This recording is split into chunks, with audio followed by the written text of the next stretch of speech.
Shalom. We're going to look at the book of Jasher, chapter 9, verses 20 through 39, and this coincides with Genesis chapter 11, verses 1 through 9. So let's begin in verse 20 of chapter 9 of Jasher.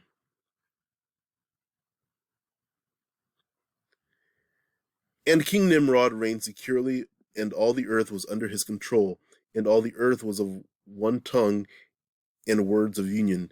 And all the princes of Nimrod and his great men took counsel together, Phut, Mizraim, Cush, and Canaan with their families.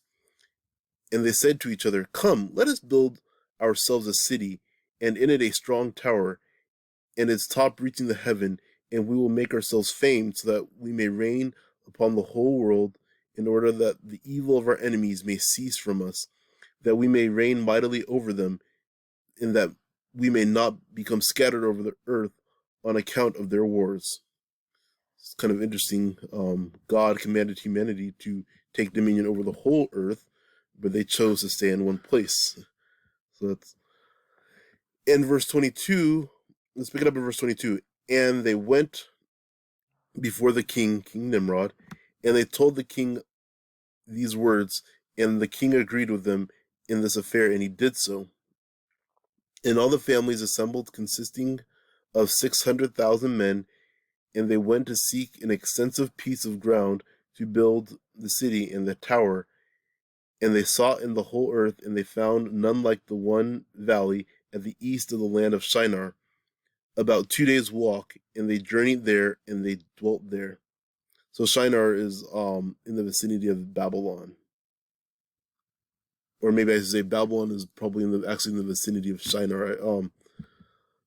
I like the way Chuck Bissell described it. He said if Babylon's a city, Shinar is a county. So in verse 24 it says, And they began to make bricks and burn fires to build the city and the tower that they had imagined to complete. And the building of the tower was unto them a transgression and a sin, and they began to build it. And whilst they were building against the Lord God of heaven, they imagined in their hearts to war against him and to ascend into heaven.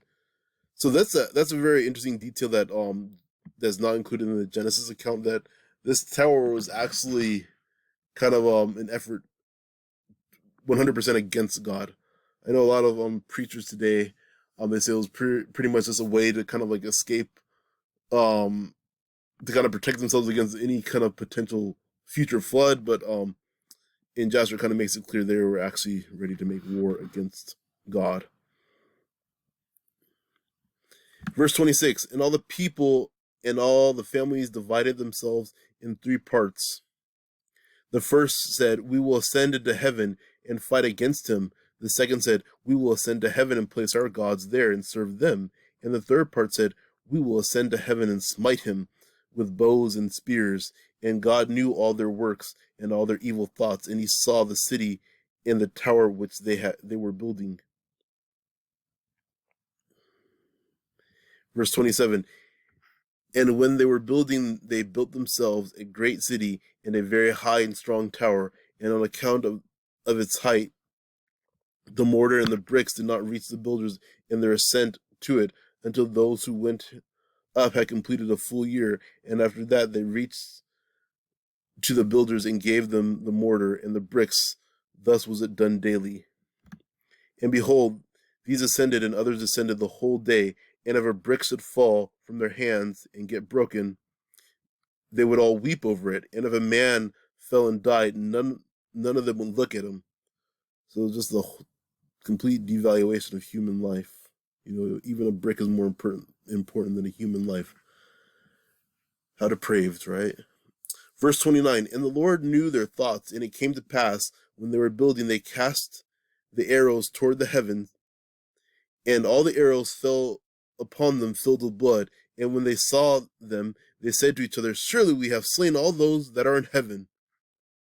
For this was from the Lord, in order to cause them to err, in order to destroy them from off the face of the ground. So God has a really good sense of humor. So, just imagine that. So they're on the top of the tower. Everyone decides to point their bows and arrows and spears and whatnot to the sky, supposedly towards, to the sky, in an effort to target God. And then God sends the arrows back with blood, so they think that they really killed God and all of his angels and all of his heavenly hosts. So God has a very good sense of humor. So let's pick it back up again in verse 30. I'm just going to repeat verse 30. For this was from the Lord in order to cause them to err, in order to destroy them from off the face of the ground. And they built the tower and the city, and they did this thing daily until many days and years were elapsed. And God said to the 70 angels who stood foremost before him, to those who were near to him, saying, Come, let us descend and confuse their tongues, that one man shall not understand the language of his neighbor. And they did so unto them. And from that day they forgot each man his neighbor's tongue, and they could not understand to speak in one tongue. And when the builder took from the hands of his neighbor lime or stone, which he did not order, the builder would cast it away and throw it upon his neighbor, that he would die.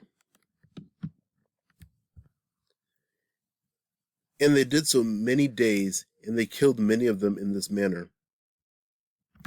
And the Lord smote the 3 divisions that were there, and he punished them according to their works and designs. Those who said, We will ascend to heaven and serve our gods, became like apes and elephants.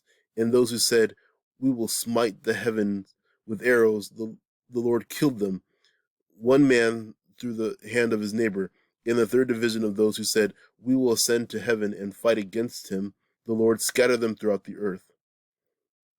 So it's very interesting. I remember a pastor said, when people worship things that are less than human, they begin to behave less than human. So he calls the first idolatrous band to become like apes and elephants.